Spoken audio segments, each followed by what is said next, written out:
বাংলাদেশকে নিয়ে তাচ্ছিল্য করা যেন থামছেই না ভারতীয় সাবেক ক্রিকেটারদের। সৌরভ গাঙ্গুলির পরে দীনেশ কার্তিক, তারপরে এই তালিকায় যুক্ত হলেন সাবেক ক্রিকেটার অজয় জাদেজা। পাকিস্তান আর ভারতের মাঝে অনেক পার্থক্য, শান্তদের সতর্ক করলেন তিনি।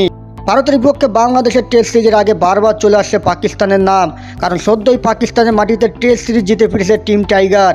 এবার ভারতের মাটিতে তেমন কিছু প্রত্যাশা সমর্থকদের, কিন্তু বাস্তবতা ভিন্ন। ভারত আর পাকিস্তান দলের শক্তিমাত্রা যোজন যোজন পার্থক্য। এই বিষয়টাই মনে করে দিলেন ভারতের সাবেক ক্রিকেটার অজয় জাদেজা। সাংবাদিকদের সঙ্গে আলাপকালে তিনি বলেন, জয়ের পর যে কোনো দলই যেখানেই খেলতে যাক তাদের মধ্যে একটা আত্মবিশ্বাস থাকে, কিন্তু এই মুহূর্তে পাকিস্তান ক্রিকেট দল ও ভারত ক্রিকেট দলের মধ্যে অনেক পার্থক্য। পাকিস্তানের চেয়ে ভারত অনেক শক্তিশালী এবং অনেক এগিয়ে। তবে বাংলাদেশের দৃষ্টিকোণ থেকে দেখলে তারা বিশ্বাস করবে, যেহেতু পাকিস্তানকে হারানো গেছে, ভারতকে কেন নয়। কিন্তু আমরা অনেক ভালো দল, তারাও ভালো দল। বাংলাদেশ স্পিন ভালো খেলে, কন্ডিশনও মানানসই। সর্বশেষ ভারত সফরের 2 টেস্টে ইনিংস ব্যবধানে হেরেছিল বাংলাদেশ। এবার বাংলাদেশের বিপক্ষে পূর্ণ শক্তি দল ঘোষণা করেছে ভারত। নতুন কোচ গৌতম গম্ভীরের অধীনে এটাই তাদের প্রথম টেস্ট সিরিজ হতে যাচ্ছে। গম্ভীরকে নিয়ে জাদেজা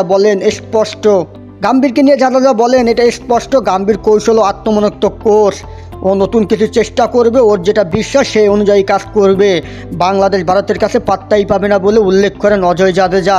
তাতে বলাই চলে বাংলাদেশকে নিয়ে তাচ্ছিল্য যেন ভারতীয় সাবেক ক্রিকেটাররা থেমে নেই। একের পর এক একজন মন্তব্য দিয়ে যাচ্ছেন বাংলাদেশকে নিয়ে।